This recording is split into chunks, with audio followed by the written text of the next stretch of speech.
বাংলাদেশের অর্থনীতির অন্যতম মানদণ্ড হিসেবে কাজ করে ফরেন রেমিটেন্স, যেখানে পৃথিবীর বিভিন্ন দেশে বসবাস করা বাঙালি প্রবাসীদের হাত থেকে আসা অর্থনৈতিক সরবরাহের ফলে বৃদ্ধি পায় ফরেন রিজার্ভের আকার। প্রতি মাসে সমন্বয় ঘটে বৈদেশিক মুদ্রার রিজার্ভে। সে ধারাবাহিকতায় চলতি সেপ্টেম্বর মাসের প্রথম সপ্তাহে বাংলাদেশে প্রবেশ করেছে ৯,৩৭৮ কোটি টাকার রেমিটেন্স। অর্থাৎ মাসের ৭ দিনে প্রবাসীরা রেমিটেন্স পাঠিয়েছেন ৭৭ কোটি ১০ লাখ মার্কিন ডলার। সেই হিসেবে চলতি মাসের এই কয়দিনে রেমিটেন্স এসেছে ৯,৩৭৮ কোটি ৩৫ লাখ ৯৪,৯৮৪ টাকা, যেখানে প্রতি ডলার ১২১.৬৪ টাকা ধরা হয়েছে। গত ৮ সেপ্টেম্বর বাংলাদেশ ব্যাংকের নির্বাহী পরিচালক ও মুখপাত্র আরিফ হোসেন খান গণমাধ্যমকে এ তথ্য জানিয়েছেন। তার দাবি, সেপ্টেম্বরের প্রথম ৭ দিনে দেশে রেমিটেন্স এসেছে ৭৭ কোটি ১০ লাখ ডলার, আর গত বছরের একই মাসে এসেছিল ৫৮ কোটি ৫০ লাখ ডলার। বছর ব্যবধানে রেমিটেন্স প্রবাহ বেড়েছে ৩১.৯০%, আর আগস্টে ২৪২ কোটি ২০ লাখ মার্কিন ডলারের রেমিটেন্স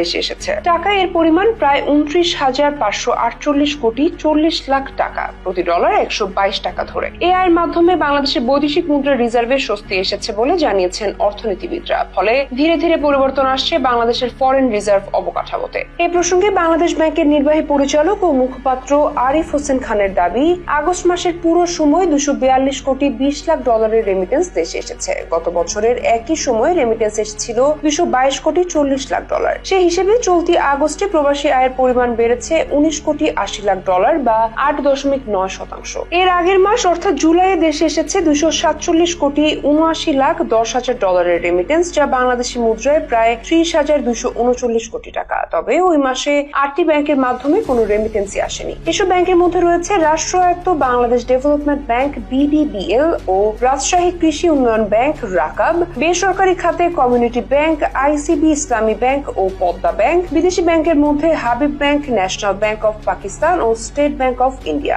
এর আগে ২০২৪-২৫ অর্থ বছরে মার্চ মাসে দেশের সর্বোচ্চ ৩২৯ কোটি ডলারের রেমিটেন্স এসেছে, যা সেই বছরের রেকর্ড পরিমাণ ছিল। ২০২৪-২৫ পুরো অর্থ বছর জুড়ে প্রবাসী আয় হয়েছে ৩০.৩৩ বিলিয়ন ডলার, যা আগের অর্থ বছরের তুলনায় ২৬.৮% বেশি। অর্থাৎ ধীরে ধীরে বাড়ছে প্রবাসী রেমিটেন্সের পরিমাণ, বাড়ছে দেশীয় অর্থনীতির আকার।